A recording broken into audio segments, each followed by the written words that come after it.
બોટાદ ખાતે મુસ્લિમ એકતા મંચના અધ્યક્ષ સ્થાને ઇમ્તિયાઝ પઠાણ દ્વારા મહત્વની બેઠક યોજાઈ।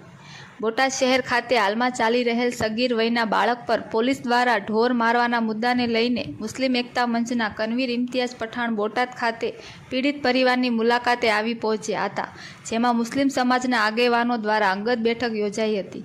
સમાજના મુદ્દાઓને ધ્યાનમાં લઈને સમાજ એક થઈને આગળ આવવા ઇમ્તિયાઝ પઠાણ દ્વારા સમાજના આગેવાનોને રજૂઆત કરી ભવિષ્યમાં આવા બનાવ ના બને તેને લઈને એકજૂથ થવા આહવાન કર્યું હતું।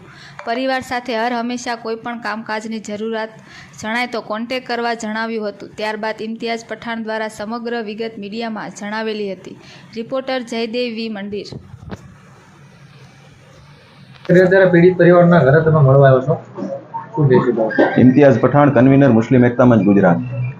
થોડા દિવસ પહેલા બોટાદ પોલીસ દ્વારા એક મુસ્લિમ સગીરને ગેરકાયદેસર રીતે પોલીસ સ્ટેશનમાં ગોંધી રાખી અને પોલીસ કર્મીઓ દ્વારા બેફામ ઢોર મારવાનો બનાવ સામે આવ્યો છે। આ પીડિત સગીરની હાલત અત્યંત ગંભીર હોય, અનેક પ્રકારની એને ઈજાઓ થઈ હોય અને ત્યારબાદ તમામ જગ્યાએથી એક લોકોનો રોષ હોય। આજ રોજ આ ઘટનાની અંદર અમારા દ્વારા પીડિત પરિવારની મુલાકાત લેવામાં આવી છે। એમના દાદાને આ 8-7 દિવસ જેટલો સમય પોલીસે ગોંધી રાખ્યા।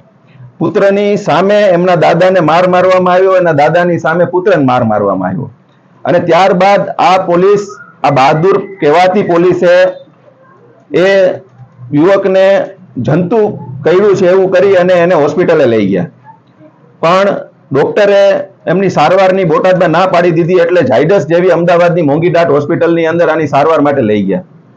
હવે ત્યાં પણ આ પોલીસ એવું કહે છે કે ભાઈ આને જંતુ કર્યું છે અને પોલીસ એની પોતાની ઓળખ નથી આપતી અને એના મિત્ર તરીકે, એ યુવકના મિત્ર તરીકે કહેવાતા મિત્ર તરીકેની ઓળખ આપે છે। ત્યાં ડોક્ટરે જ્યારે આની સારવાર ચાલુ કરી ત્યારે ખબર પડી કે આ જે સગીર છે એની હાલત અત્યંત ગંભીર છે, એની કિડની ઉપર બહુ વધારે પડતી ગંભીર અસર થઈ છે। 10 દિવસ સુધી આઈસીયુ ની અંદર એને સારવાર આપવામાં આવી। અચાનક 10 દિવસ બાદ એને આંચકી ઉપડી ગઈ, ત્યારે ખબર પડી કે આના શરીરની અંદર અનેક જગ્યાઓ ઉપર અંદર ઇન્ટરનલ ઈજાઓ થઈ છે। આ સમગ્ર ઘટનામાં પોલીસ વિરુદ્ધ ગુનો દાખલ કરવાની ઠેર ઠેર માંગ ઉઠી અને આજ રોજ બોટાદ એસપી દ્વારા આ મામલામાં 5 પોલીસ કર્મીઓ વિરુદ્ધ ગુનો દાખલ કરવામાં આવ્યો છે। આ તકે નિષ્પક્ષ અને સારું કામ કરનાર પોલીસ અમલદારોને પણ અમે બિરદાવીએ છીએ કે એમણે, અને આભાર પણ વ્યક્ત કરીએ છીએ કે આ રક્ષકો જ્યારે ભક્ષક બની અને સમગ્ર પોલીસ ડિપાર્ટમેન્ટનું નામ ખરાબ કરવા નીકળ્યા હતા, એમની વિરુદ્ધ ગુનો દાખલ કર્યો। આ તકે અમે ગુજરાતના તમામ સમાજના સામાજિક રાજકીય આગેવાનોનો, ખાસ કરીને ધારાસભ્ય શ્રી જિગ્નેશભાઈ મેવાણી, ધારાસભ્ય શ્રી ઇમરાનભાઈ ખેડાવાલા, ધારાસભ્ય શ્રી ઉમેશભાઈ મકવાણા અને રાજકીય આગેવાનો પૂર્વ ધારાસભ્ય ગ્યાસુદ્દીનભાઈ શેખ અને એ સિવાય એમસીસીના મુજાહિદભાઈ નફીસથી લઈ અને તમામ સામાજિક રાજકીય જેટલા પણ આગેવાનોએ આના માટે રજૂઆત કરી છે, મહેનત કરી છે, એમનો પણ ખૂબ ખૂબ આભાર માનીએ છીએ।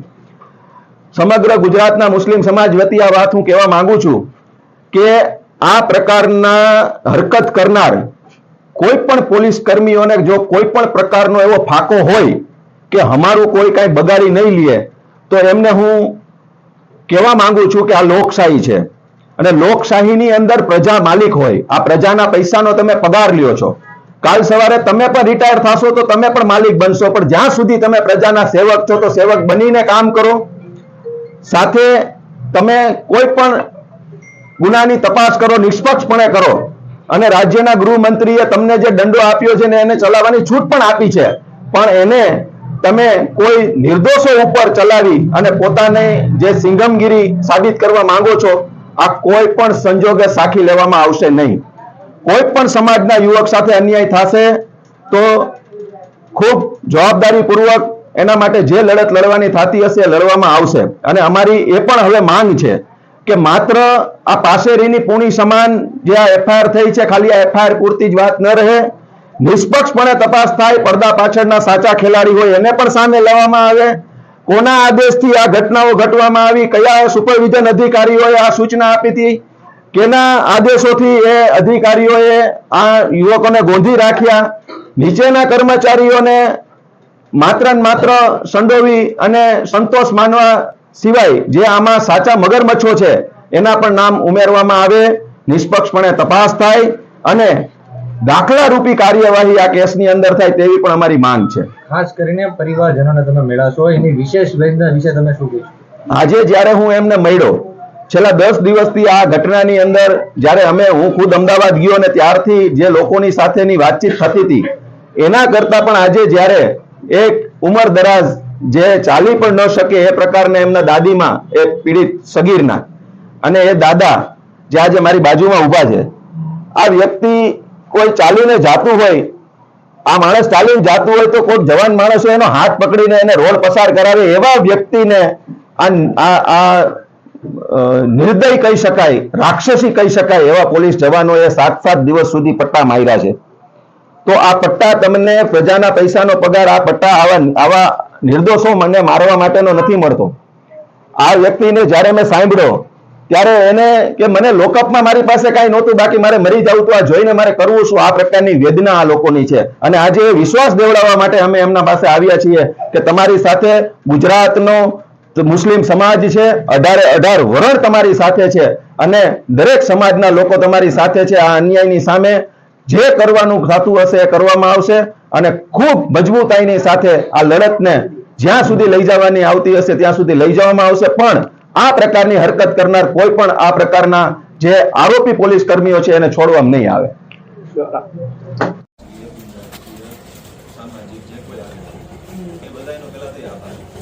બીજો સ્ટેપ આમાં શું આવે છે કે ભાઈ એફઆઈઆર થઈ ગઈ છે, એફઆઈઆર તો શેના માટે થઈ છે કે ભાઈ આ મામલામાં જે હાઈપ ઉભો થતો હતો, જે મીડિયાએ મેઇનસ્ટ્રીમ મીડિયા સુધી વાત પહોંચી, જે સુપ્રીમ સુધી વાત પહોંચી, બધા આગેવાનો પોતાના હેન્ડલો ઉપર મીડિયા લખવા, રોષ ઠાલવા માંડ્યા, એની કોમેન્ટો આવી, લોકોને અંદર ભારોભાર રોષ હતો. તો કે ભાઈ આને ડામવા માટે, આને ઠારવા માટે ગુનો દાખલ કરો. ગુનો દાખલ થયા પછી આગળ એની નિષ્પક્ષપણે પાછી તપાસ થાય. નંબર 1. બીજું, એ ગુનો દાખલ જે થયો છે એમાં આ પરિવારને, આપણા આ બાળકને, દાદાને એમને ન્યાય મળે. આવક ચાલુ થઈ ગઈ, એમાં શું આવક ચાલુ થઈ ગઈ, આગળ જે આવું ખોટું કર્યું હોય હા, એટલે આવક ચાલુ થઈ ગઈ, આગળ હેચા રાખ્યું હોય. તો આપણે અત્યારે આવક હારી છે. હાઈ લાગી હોય ને એટલા બનાવી. અત્યારે તો એના આમને છોકરાઓની ગાય લાગી છે.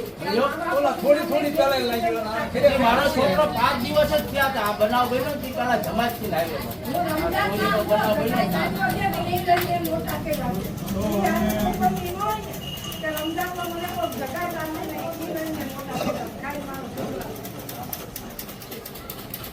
એ કેસમાં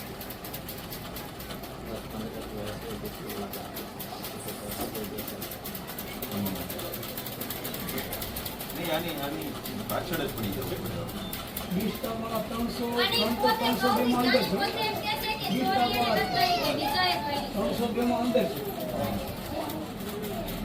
સમાધાન કીધું, સમાધાન ન અમારે તો સમાધાન કરવાનું થતું જ નથી. 3 વર્ષ સમાધાન નથી કરવાનું, સહી ક્યાં કે સહી નથી કરવાની થાય છે કોઈ જગ્યાએ.